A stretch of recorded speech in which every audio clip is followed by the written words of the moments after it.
Well, again, it's if you break it down like as a technique of cooking, it's the application of fire.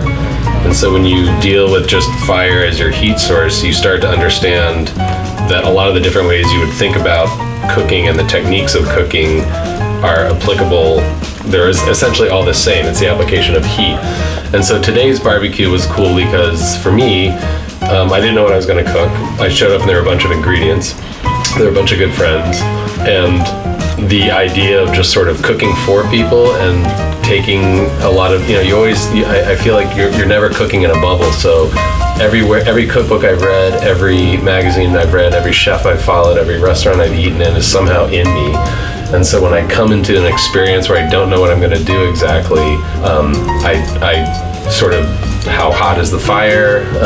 What are my seasonings? What are the ingredients? What are the flavor profiles I want to? And then we're always just, you're always trying to create a balanced flavor experience. And so if you can use elements of char that you get kind of naturally when you use a fire and balance it with sweetness or balance it with acidity, hopefully in the end the dish is successful because there's a balance in the end of it.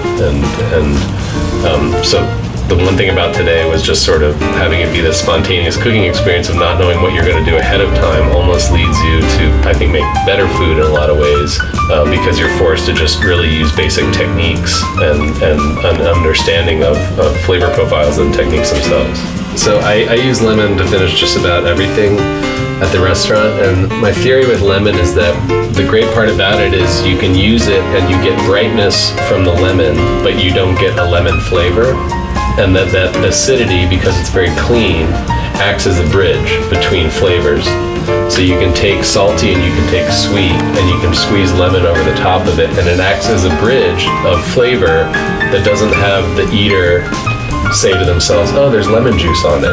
All they know is that the sweet and the salty are heightened. So I think it's such an amazing avenue for balance and for continuity of flavors and for bridging of flavors, unlike pretty much any other finisher I've ever found. Fresh from the garage.